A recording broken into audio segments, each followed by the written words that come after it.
Hello and welcome back to Open Everyone. The Center is an organization empowering the LGBT community to live healthy and successful lives through its programs, creating a safe space for the community while celebrating diversity. And joining us to tell us about their program services and events, please welcome the LGBT Community Center's Manager of Community Partnerships, Richard Morales. Hello, Richard. Hello. And welcome. Thank you. It's great to be back here. Yes, we're happy to have you back, and this time for the center. Yes. Yeah, so we've moved on to, I guess, a field that you're very passionate about. Yes. I mean, you've always been passionate about the diversity aspect of it, but then now there's this other layer that is being brought into the forefront because, well, at the end of the day, everybody's entitled to be their own individuals, and it's important that they have a safe haven to go to be able to relate to that same dialogue. Yeah, and that's been part of the mission of the center since its founding in 1983. You know, for people that might not know, we're located on 13th Street between 7th and Greenwich Avenue, and we're basically open 365 days a year, you know, with that mindset of there's no time off, especially with issues that are going on in the LGBTQ community. And so it's pretty much been an open door policy where everyone is welcome. And so if you just want to go in there for resources, for coffee, to use the restroom, or to check out our infamous Keith Haring bathroom, you know, it's pretty much open 365 days a year for anyone that's interested and is passionate about learning a little bit more about the LGBTQ community. So, and you're saying that that it's open to anybody. You don't necessarily have to be of the community, of the LGBTQ community. It's open to everybody. Everybody, so that there's, again, going back to the relatability and understanding that we all have certain needs just as human beings.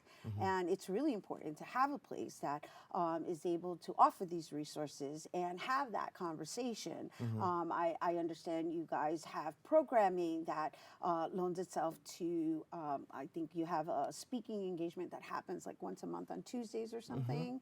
Yeah, we have a number of programs. I work specifically with arts and culture programming, Right. so that anything related to the art exhibits, the Second Tuesday lecture series, which is one of the center's longest running cultural programs, but we also have book presentations, performances, I know you have a film partnership with screenings. Carnegie Hall as well. Yes, so in April we'll be having a concert with Toshi Regan and Big Lovely, which is a really great concert that I'm looking forward to.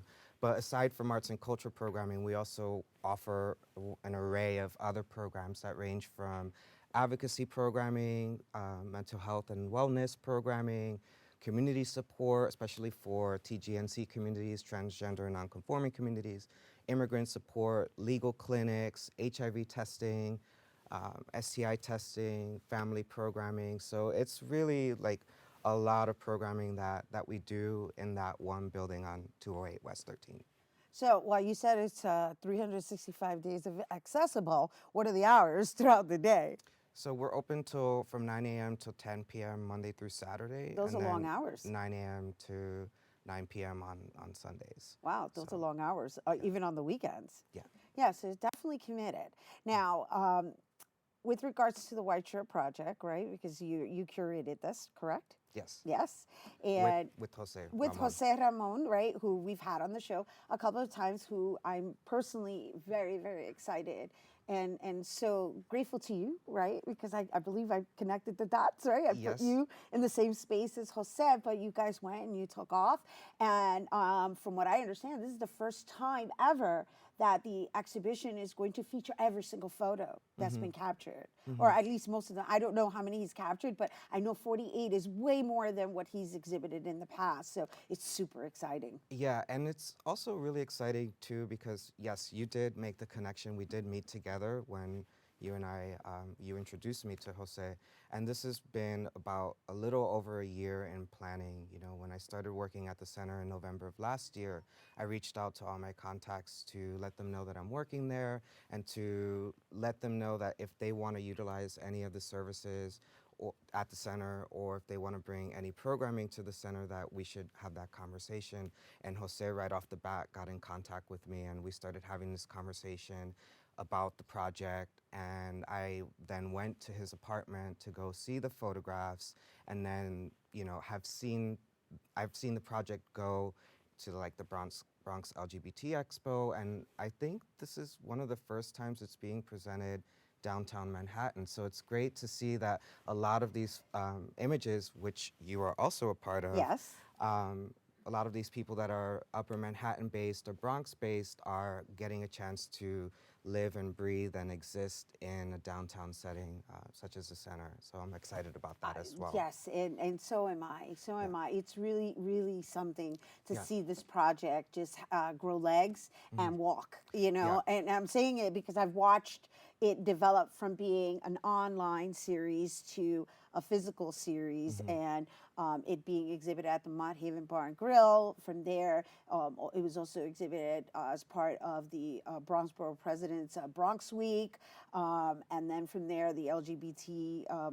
They had an event over the summer of last year, and now you're picking it up. And every single time, it's always been. Oh, and also it was part of the New York City Hispanic Chamber of Commerce's Puerto Rican Day Parade VIP party at Palomblay Split Rock. So it's taken, but it's never featured so many images. And the reason I'm sharing the steps it's taken is because I'm personally invested in the project because of the message that really is within it. I mean, while it's all walks of life, and like you said, people from out of town, the fact that it's really talking about mental health in general, in spite of your color, in spite of your gender, in spite of your living circumstances, in spite of your financial circumstances, it just taps into all of that. Yeah, and it really aligns with the mission of the center in providing those services to people that walk through our doors on a day-to-day basis, you know, to be able to see these stories, to see themselves reflected in the images. So the project does address post-traumatic stress disorder, depression, and any other mental health and wellness issues that come up. So through each of the portraits, we see they're black and white portraits. So through each of those portraits, we get a glimpse into how each of these individuals have dealt with these issues of mental health in their lives and things that they've done to overcome those issues, but also the support networks that they've relied on in order to overcome some of those obstacles that might have held them back. And so by wearing a white shirt, it allows them to feel a little bit more empowered to basically take this blank canvas of what a white shirt can be or symbolize to others and create something new out of it based on some of these histories that sometimes aren't the most positive experiences. You know, I think as LGBTQ people and also as people of color, we kind of carry these things with us, you know, we carry these histories of trauma at times. And, you know, it takes a lot to work through some of those issues. And I think with Jose Ramon's project, he basically utilized art as a way to deal with his own issues, but also to identify other individuals in the community that might have been going through similar experiences. And that basically putting out the message that you're not alone in this. And I think that's really important. It is important, and even if not clinically diagnosed, because at the end of the day, you know, we're all working through stuff. So thank you for for exhibiting it. I'm so happy that you're bringing it here to our audience. And you guys, if you've been following the White Shirt Project, the opening reception is going to be taking place on Thursday, February 6th at 6 p.m. And once again, that's at the LGBT Community Center, which is located at 208 West 13th Street in Manhattan. And it's going to be on display through April 2020. And for more information, you can visit gaycenter.org/White Shirt Project. We have to take a quick break, but when we return, we'll be trying an organic skincare line you don't want to miss. Don't go anywhere.